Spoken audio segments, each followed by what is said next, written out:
দুনিয়া যতই সাজাও বান্দা মনে রাখো তুমিও থাকতা না, দুনিয়াও থাকতো না।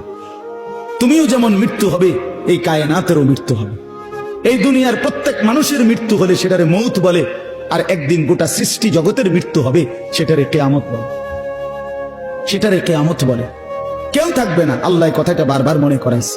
তোমার যেমন মৃত্যু হবে, সৃষ্টি জগতেরও মৃত্যু হবে। ইযা সামাউন ফাতারাত ওয়া ইদাল কাওয়াকিবুন তাসারাত। আল্লাহ বলেছেন ইযা শামসু কুফিরাত। আল্লাহ তাআলা এভাবে বারবার বলছেন ইযা সামাউন শাক্কাত। আসমান ভেঙে যাবে, চূর্ণ বিচূর্ণ হয়ে যাবে, তারকারাজি খসে খসে পড়বে, সূর্য চন্দ্র আলোহীন হয়ে পড়বে। আল্লাহ তাআলা বলেন ইদা রাজ্জাতিল আরদু রাজ্জা। জমিন পাউডারের মতো রেজা রেজা পাউডার হয়ে যাবে।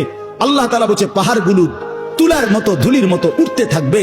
আল্লাহ বলছে বান্দা একদিন আমি গোটা কায়নাত আমি শেষ করে দেব, আমার সংসার আমি গুছায় ফেলবো। আমার এই কায়নাত আমি আল্লাহ তাআলা ইসরাফিলের সিংহার ফু দিলে আমি আল্লাহ তাআলা গুটিয়ে ফেলবো। এই কথাটাই আপনাদের সামনে এখানে আমি শুনাইতে চাই। এই অল্প একটু শুনে আল্লাহ তাআলা এখানে এই কথাটাই তুলে ধরছেন কোরআনের বহু সূরায়, যে বান্দা এই সৃষ্টি জগৎ একদিন থাকবে না, কিয়ামত হবে, একদিন ইসরাফিল ফু দিবে। ইসরাফিল যেদিন ফু দিবে, কোরআনে এই বর্ণনাটা দুই ভাবে আছে। একটা হলো ইসরাফিল প্রথমবার ফু দিবে, আরেকটা হলো ইসরাফিল দ্বিতীয়বার ফু দিবে। ইসরাফিল মোট দুইবার ফু দিবে। প্রথমবার ফু দিলে জমিনের মধ্যে ভূমিকম্প শুরু হবে। আল্লাহ বলেন এই ভূমিকম্পটা গোটা পৃথিবী একসাথে, আমার সৃষ্টি পুরাটা একসাথে নড়বে। ইন্না জালজালাতাস সাআতি শাইউন আযীম।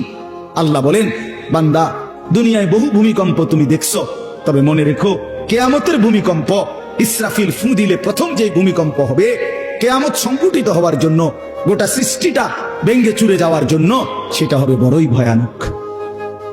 সেটা বড়ই ভয়ানক। ইয়াউমা তারাউনাহা তাযহালু কুল্লু মুরদিআতিন আম্মা আরদাআত। কোরআন শরীফে আছে এই প্রথম ভূমিকম্প যখন শুরু হবে জমিনে, ইসরাফিলের ফু শুরু হবে, সবকিছু যখন ভাঙতে শুরু করবে, আল্লাহ তাআলা বলেন যে মা তার দুধের বাচ্চা কোলে দুধ খাওয়াচ্ছিল, ওই মা সন্তানকে ছুঁড়ে ফেলে দিয়ে পাগলের মতো ছুটতে থাকবে। ওয়াতাদাউ কুল্লু যাতি হামলিন হামলাহা। যে মায়ের পেটের বাচ্চা 10 মাস পূর্ণ হয়ে গেছে, এই আর ঘন্টা 2-4 ঘন্টা পরে বাচ্চাটা প্রসব হবে। আল্লাহর কসম, আল্লাহ কোরআনে বলছে সেই গর্ভধারিণী মা 10 মাস যে তার সন্তানকে গর্ভে লালন করেছে, ইসরাফিলের ফু দিলে জমিনের কম্পন যখন শুরু হবে, ভূমিকম্প, তখন এই গর্ভধারিণী মা এভাবে দৌড়বে, এভাবে ছুটবে, নিজের বাচ্চা নিজের থেকে খালাস হয়ে পড়ে যাবে, বা ফিরেও তাকাবে। ও তারা নাসা সুকারা। আল্লাহ বলে সমস্ত মানুষগুলো বাতালের মতো দৌড়তে থাকবে। এইভাবে সবকিছু কাঁপতে কাঁপতে সবকিছু কিছু দূর গিয়া গিয়া ভাঙ্গা ভাঙ্গা পড়বে, মুখ থুবড়ে পড়বে। তো আল্লাহ রাসূল সাল্লাল্লাহু আলাইহি সাল্লাম বলেন সমস্ত কিছু এই সৃষ্টি জগতের যা আছে আল্লাহ ব্যতীত সবকিছুই প্রথম ফুঁয়ের পরে কাঁপতে কাঁপতে ভূমিকম্পের মতো হয়ে জমিনের তলদেশে চলে যাবে। মাটির উপরে তখন একটি সুতা আর থাকবে না, আর কিছুই না। এই হলো কিয়ামত, প্রথম ফু, প্রথম ভূমিকম্প। নির্দিষ্ট একটা সময় পরে আবার আল্লাহ তাআলা ইসরাফিলকে জীবিত করে আবার বলবেন আরেকটা ফু দাও, একটি নির্দিষ্ট সময় পরে। সেই সময়টা কতদিন?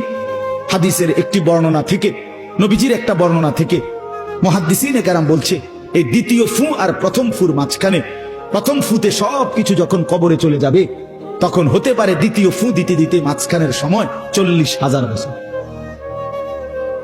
আমার বন্ধু, আমার বাপ, আমার ভাই, রাত হইছে, কষ্ট সবাই করতেছেন, এতটুকু তো ভাবেন সর্বশেষ যেই লোকটা কবরে যাবে, শেষ হতে পারে তাকে কবরেই থাকতে হবে 40,000 বছর। তো এখন যারা